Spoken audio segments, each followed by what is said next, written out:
दिल्ली में सरकारें आ रही हैं, जा रही हैं। एमसीडी में पहले भाजपा थी, अब आम आदमी पार्टी है, अब अरविंद केजरीवाल दिल्ली सरकार में हैं। ऐसे में इसका एक परमानेंट सॉल्यूशन क्या है? जल जमाव और जल भराव की समस्या से कैसे निजात पाया जा सकता है? देखिए, जो वाटर लॉगिंग और जो वाटर लॉगिंग प्रॉब्लम है, उसमें अमूमन जितनी भी एजेंसी हैं जो उससे रिलेटेड है, सिविक एजेंसी, चाहे वो पीडब्ल्यूडी हो, फ्लड डिपार्टमेंट हो, या डीएसआईडीसी हो, दिल्ली जल बोर्ड है, एमसीडी है, इन सब की हम लोग हमेशा ही, जब मैं मेयर था और पहले भी, एक पूरे सारे डिपार्टमेंट्स की एक पहले मीटिंग बुलाई जाती है मानसून से पहले।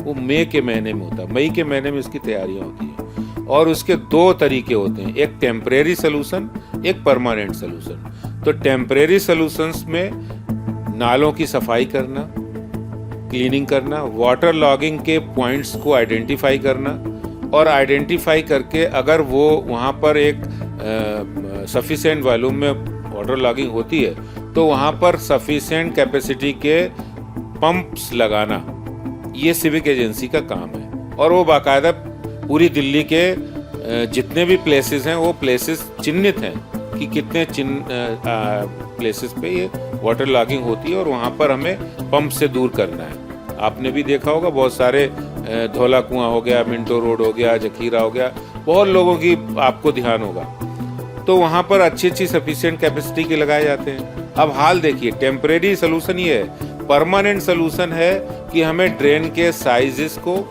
ड्रेन के डिज़ाइन को चेंज करना है। ये परमानेंट सोल्यूशन है, क्योंकि पिछले 30-40 साल से वो काम हुआ नहीं है, 50 साल से भी नहीं हुआ होगा। तो अब सवाल है, ड्रेन क्लीनिंग भी आप नहीं करोगे सफिशिएंट। फिर आपने जो 696 पंप लगाए थे, उसमें 400 पंप तो उस दिन चले ही नहीं पहली बारिश में। 300 पंप तो काम ही 300 पंप जैसे तैसे काम कर रहे थे। अब 400 पंप जब नहीं चलेंगे तो वाटर लॉगिंग तो होगी।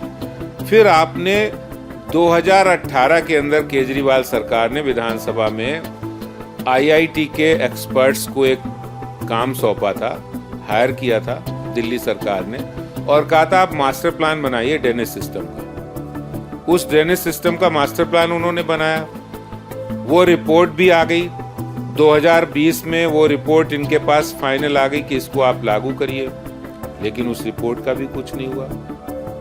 कहाँ कहाँ हमें ड्रेनेज के प्लान को अपग्रेड करना था, कहाँ कहाँ हमें जो पुरानी लाइनें थे उनको बिल्कुल डीप क्लीनिंग पे ले जाना था सुपर सॉकर मशीनों के द्वारा, वो कोई भी कार्य नहीं किया। और राजेंद्र नगर जैसा इलाका, मैं आपको बताऊं, अभी तक की हिस्ट्री में राजेंद्र नगर, करोल बाग पूरी दिल्ली में लुटियन जोन के बाद दूसरा ऐसा इलाका है जहां पर एक बहुत बड़ी ड्रेन, रेक्टेंगुलर एक डक्ट, बहुत बड़ी ड्रेन जाती है राजेंद्र नगर टू वजीराबाद तक। यहाँ कभी भी वाटर लॉगिंग की इतनी बड़ी मेजर प्रॉब्लम नहीं हुई है, क्योंकि दिल्ली जल बोर्ड के सीवर नहीं साफ हुए, इसलिए इतना बड़ा हादसा हुआ है। अगर दिल्ली जल बोर्ड सीवर साफ करता तो शायद इतना बड़े हादसे को टाला जा सकता था, जो कि 10 दिन पहले से लोग बता रहे थे।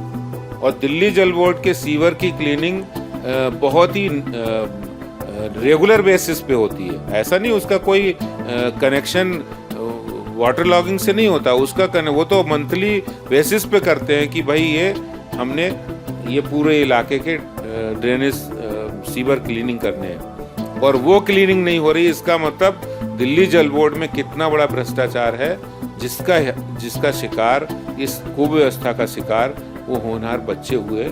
इसका सभी को दुख है।